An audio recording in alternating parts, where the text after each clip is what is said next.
worst death rate in the last 7 days of anywhere in the world. Well, we're joined now by the Northern Ireland Secretary, Brandon Lewis. Very good morning to you, Mr Lewis. I'm not sure if you heard that debate, but it will have raised a lot of questions for a lot of people. Are you concerned about vaccine hesitancy at this stage? Good morning, Susanna. Yes, I heard I think sort of the latter part of it. I thought it was fascinating, actually. But I think we've got to do what we can. I think both you and Piers, what you outlined is right. We've got to encourage people to have this vaccine.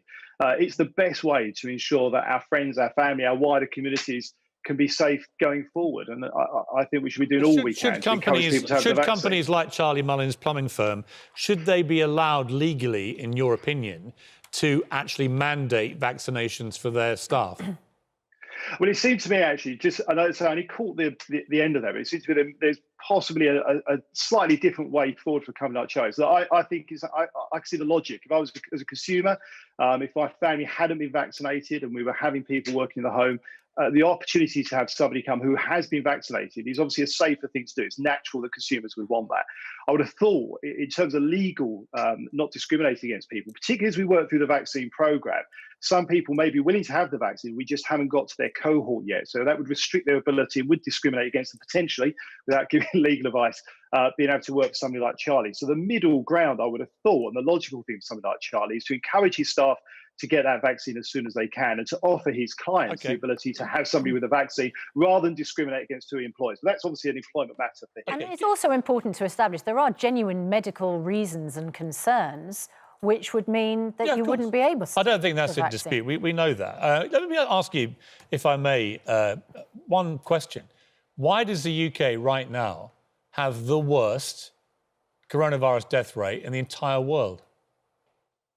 Well, I can't give you a straight answer to that, Piers, partly because actually doing those comparisons at the moment, as we've said before, I've said on your show. Please don't give me the comparisons. It just doesn't. It's just you not lot, appropriate I'm to do that sorry, with respect, Minister.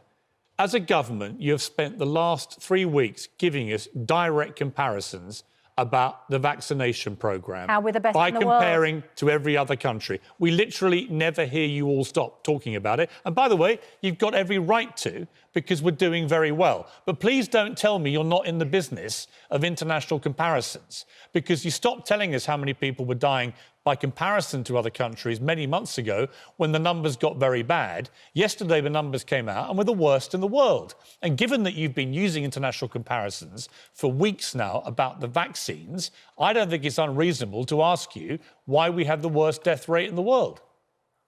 Oh, no, I'm not saying it's unreasonable to ask. There are different things, of course, Piers. And look, you're quite right. The vaccine rollout is a huge success, not something for the government just to be proud of, it's as a country, because volunteers and people across the NHS. No, I'm going to come to the vaccine, but I want to talk to you about the death rate, because it's all very well having... Yeah, but that's not my question.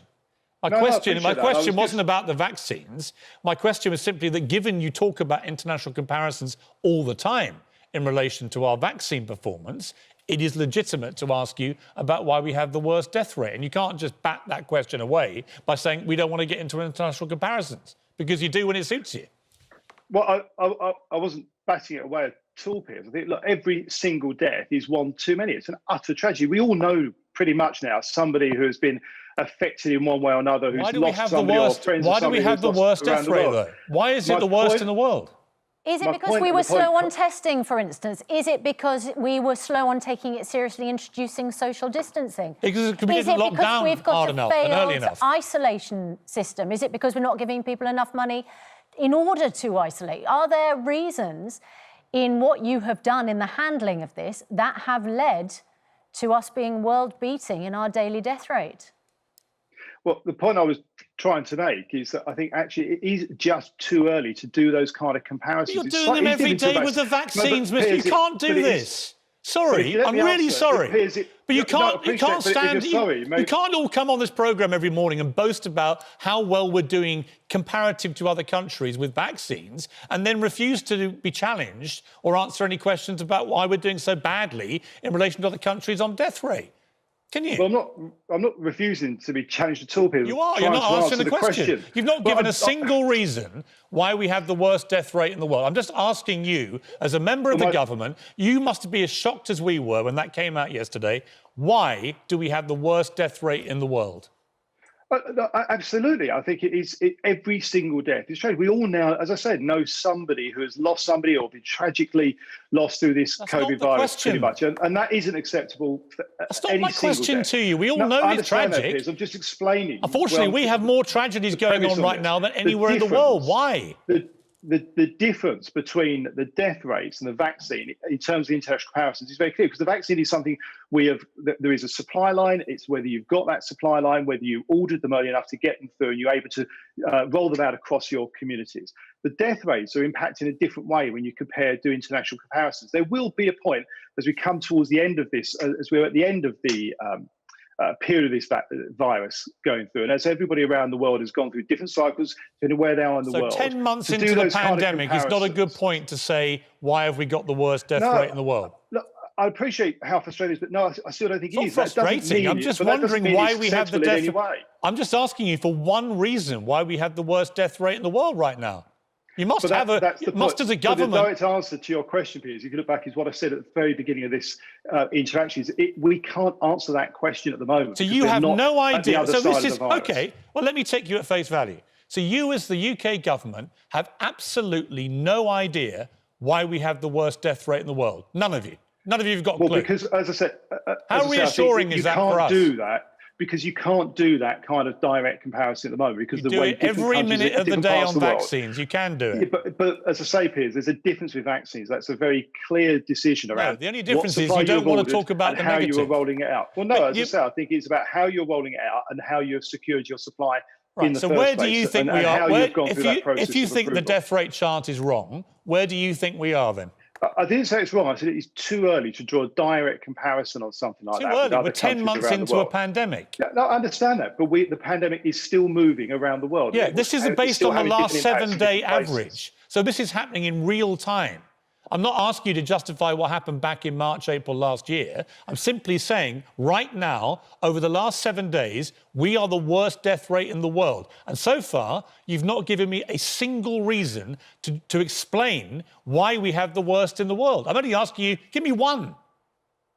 As I say, Piers, you can't do a direct comparison of that type with this virus in terms of death rates, because different countries move at different paces, and also the lag you see. So the last 7 days will be impacted by the position and what people were doing before Christmas, probably, and around that Christmas period. You can't answer me, can you? Different places around the world. Well, as I say, because different places around the world, but different stages. So is that chart wrong? Is the chart wrong? Obviously, in terms of the last 7 days, no, it's not wrong. But so that chart is entirely accurate and accurately reflects that our death rate is the worst in the world. So once we've established that you agree that chart is correct, I think it is incumbent on you as the government to at least give us, the British people, one reason, something to explain why we have the worst in the world. As I said to you, Piers, you can't do that kind of a direct comparison with different parts of the world in different seasons and in different stages of the virus and different strains of the virus as well. You just can't do that at the moment. That'll be the kind of assessment we all have to make, as we've always said we would, as the Prime Minister outlined we would, when we are on the other side of the virus. You know what? In that case, stop talking about vaccines. Stop taking credit for your international comparative performance on vaccines if you're going to refuse to get into any international comparison on death rate. You can't have it both ways. Sorry. You just can't. Well, as I said to you, Piers, as I say, I think the point with vaccines is about how you are rolling them out around the country, the supply you have got, and how you've taken through the process to be approved. The truth is, Mr.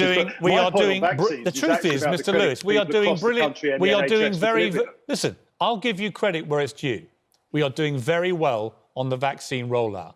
I give you due credit. NHS in the UK, Public Health England, the government, everyone's doing a good job on vaccine rollout. But I am absolutely stunned to discover yesterday that we have the worst death rate in the world in the last 7 days. Why. And I'm even more stunned that nobody from the British government can give one single explanation as to why we have the worst. Not one. Well, as I said to you, Piers, it's because you can't do those kind of direct comparisons. I'm not saying the figures are wrong, but in terms of how different countries are moving. You would be if it was good. You would be if it was good, wouldn't you? If we were number 30, you wouldn't stop talking about it. You'd be saying, look, we're doing 29 times better than the next 29 countries. Well, you would be telling us, boasting about our performance. And that's my problem with this. Yeah. And pointing out all the things you can have a wall of right. silence, but these are real people dying in real time. 800, 900, 1,000, 1,500 every single day. And it's not good enough for the government to come on morning television, or any television, frankly, and just say, we're not going to tell you now. We're going to wait till the end of all this as to why people are dying in such huge numbers right now. Well, actually, Piers, I'd say even last year when I was talking about these issues, my view has always been, and I've been consistent about this, that in terms of those kind of death rates and even the spread of the virus in terms of the way it moves across the population, you cannot do those kind of direct international comparisons in live time. It's going to be when we look back at this after a period of time after the virus. All right. I've always been consistent about that. I've tried. Viewers can make their own minds up as to whether your response is I think adequate. viewers will understand that you've got to look at these things. Viewers won't understand. They'll just see you avoiding the question, won't they? I'm not avoiding the question. I'm being very upfront with you, Piers. You can't think of a single reason why so many people are dying in this country. Different challenges, and those averages shift on a week-to-week basis. How many people are dying every day? Dangerous to start looking at them in that kind of How many people are dying every day in this country right now from coronavirus? But too many. I mean, we had hundreds. We lost hundreds of people yesterday. I know somebody who passed away just last week. Do you know how many? I think it was about 368 yesterday. Right. So taking that over the week, do you know how many died in the last week? And it's, Piers, in terms of the numbers, every single loss of life is one too many. Yeah. I'm sure you know people. I know people have lost loved ones through this virus. Very hard to work out how to stop people dreadful. dying if you don't have any reason for why they're all dying. Do you understand the problem? One of the key... to try and work out how to stop so many people dying and get us lower down on that list, you've got to actually have a logical assessment and reason for why so many are dying. And until you get that, the confidence levels we can have in you as a government for correcting this appalling situation of us having the worst death rate in the world, it's impossible. How can we feel confident if none of you are prepared to give any reason for why this is happening? Anyway, we've got to leave it there. Mr. Lewis, thank you very much.